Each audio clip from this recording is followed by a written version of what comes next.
है तो निश्चित तौर पे हमने वो काम किया है और आपके क्षेत्र में काम करेंगे, विकास करेंगे, आपके दुख सुख में खड़ा रहेंगे और आपके लिए अधिकार के लिए दिल्ली तक लड़ाई लड़ेंगे साथियों। इसलिए बात मजबूती से आप सबसे मैं और एक कहना चाहता हूँ, निश्चित तौर पे 4 तारीख को जो निर्णय आएगा उसमें आराम से हमारी पार्टी का, हमारे गठबंधन, इंडिया गठबंधन का सरकार बनने के लिए जा रहा है साथियों, सरकार बनने के लिए जा रहा है। और सरकार बनने के बाद जब वो नमस्कार, नेक्स्ट 9 न्यूज देख रहे हैं आप। मैं हूं आपके साथ प्रांशी राठौर। उत्तर प्रदेश की सियासत के साथ साथ बिहार की सियासत में भी एक बड़ा खेल करने की तैयारी में जुट चुकी हैं बहुजन समाज पार्टी की सुप्रीमो मायावती। आपको जानकारी दे दें कि 80 में से 78 सीटों पर बसपा ने अपने उम्मीदवारों के नाम घोषित कर दिए हैं और जल्द ही बाकी की 2 सीटों यानी कि देवरिया और कुशीनगर पर भी प्रत्याशियों के नाम घोषित कर देंगी बहुजन समाज पार्टी की सुप्रीमो मायावती। लेकिन इस बीच बिहार की 5 सीटों पर मायावती ने बड़ा दांव खेल दिया है। आपको जानकारी दे दें कि 5 सीटें जहां पर 7 मई को तीसरे चरण में मतदान होंगे और इससे पहले मायावती ने यहां पर एक महामुकाबला कर लिया है अब राजद सुप्रीमो लालू प्रसाद यादव के साथ साथ एनडीए खेमे से। जी हां, आपको जानकारी दे दें कि झंझारपुर सीट है जहां से सुमन कुमार महासेठ हैं, तो वहीं दूसरी ही तरफ इस सीट से जेडीयू की तरफ से रामप्रीत मंडल हैं। इनके अलावा यहां पर बात कर ली जाए सुपौल सीट के बारे में, सुपौल सीट से चंद्रहास चौपाल और वहीं दिलेश्वर कामत जेडीयू से हैं। इनके अलावा यहां पर अररिया से शाहनवाज आलम हैं और अगर बात कर ली जाए यहां पर बीजेपी के बारे में तो प्रदीप कुमार सिंह हैं। वहीं मधेपुरा से कुमार चंद्र दीप हैं आरजेडी से और ऐसे में यहां पर दिनेश चंद्र यादव जेडीयू से हैं। इनके अलावा खगड़िया से संजय कुमार सीपीएम से हैं, तो वहीं राजेश वर्मा एलजेपीआर से हैं। यहां पर इन 5 सीटों पर अब दांव खेल दिया है मायावती ने। आपको जानकारी दे दें कि मायावती ने भी इन सीटों से अपने उम्मीदवारों को उतार दिया है। उन्होंने भी इन सीटों से अपने उम्मीदवारों के नाम घोषित कर दिए हैं। लालू प्रसाद यादव का खेल बिगाड़ने उतर आई हैं मायावती। सुपौल सीट से मायावती ने अपने प्रत्याशी को आगे किया है।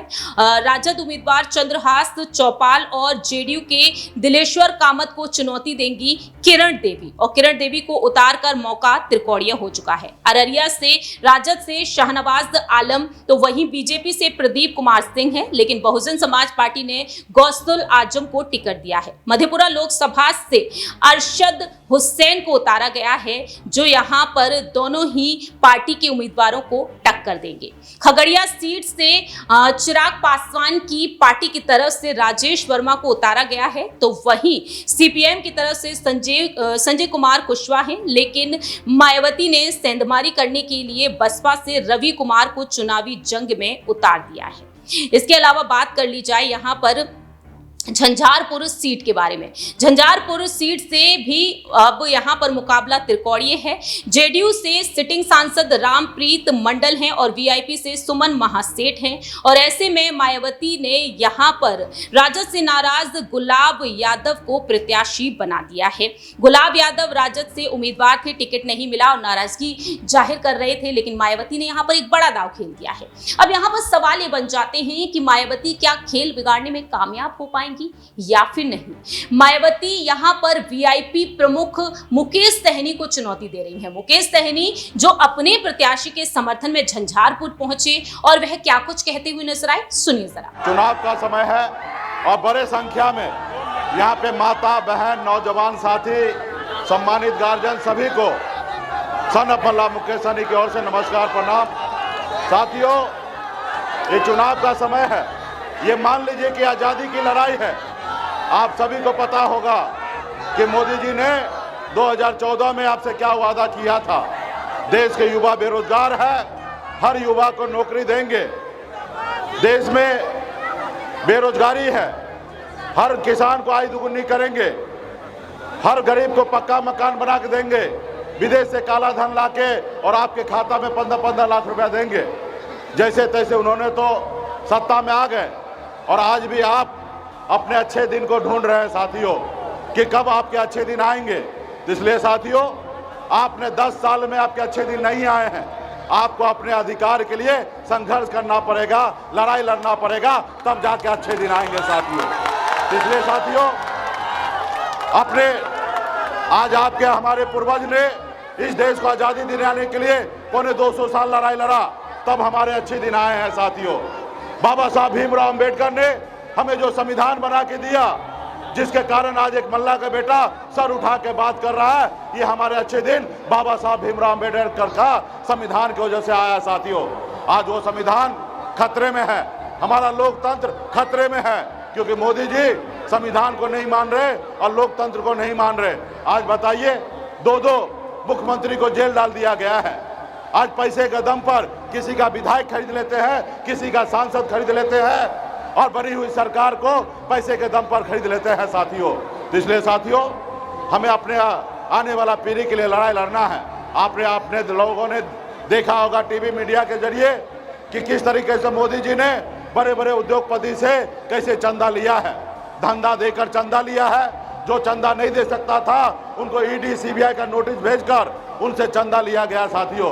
तो इसलिए साथियों, देश हमारा सुरक्षित हाथों में नहीं है, इसलिए आप सभी को, हम सभी को लड़ाई लड़ना पड़ेगा, संघर्ष करना पड़ेगा साथियों। 3 तरह के लोग होते हैं।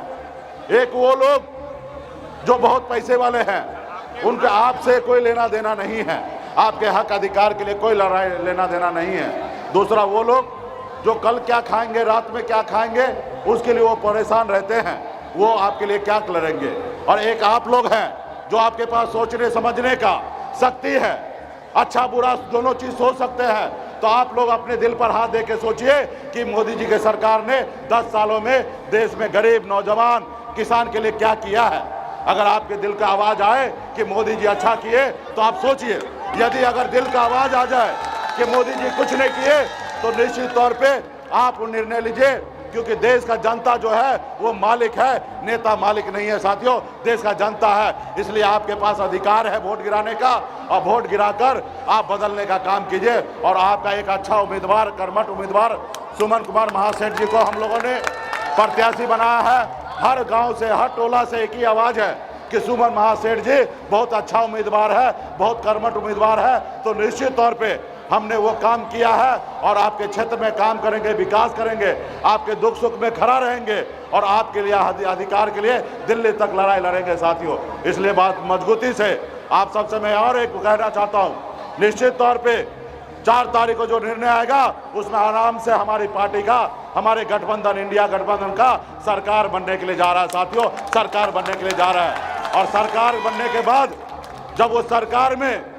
मंत्रिमंडल बनने का समय आएगा, तो आपका झंझारपुर का बेटा सुमन कुमार महासेठ ही मंत्री बनेगा साथियों, मंत्री बनेगा। क्योंकि आप सब जानते हैं हम इंडिया गठबंधन में हैं, एक भी अगर मंत्री बनाने का समय आएगा तो हमारे गठबंधन से बनाया जाएगा, तो हमारे गठबंधन से बनेगा। तो हम आज ही ऐलान करते हैं कि सुमन कुमार महासेठ जी ही मंत्री बनेगा साथियों। इसलिए आप मजबूती से एक एक कार्यकर्ता अपने क्षेत्र में काम कीजिए और मजबूती से इनको जिताने का काम कीजिए। चुनाव चिन्ह लेडीज पर्स है, 6 नंबर क्रमांक पे है, इस मजबूती से बटन दबा। आपने सुना कि झंझारपुर सीट पर लगातार प्रचार में जुटे हुए हैं मुकेश सहनी, और राजद के साथ जब से वह आए हैं तब से वह बीजेपी को चुनौती दे रहे हैं। और देखना यही होगा कि मुकेश सहनी इस सीट से जीत हासिल करा पाएंगे अपने प्रत्याशी को या फिर नहीं, क्योंकि 3 सीटें राजद ने उन्हें दे रखी हैं। देखते हैं कि आखिरकार मायावती यहाँ पर मुकेश सहनी और लालू यादव का खेल बिगाड़ने में कामयाब होती है या नहीं। फिलहाल इस खास रिपोर्ट में इतना ही। तब तक के लिए आप देखते रहिए Next 9 न्यूज।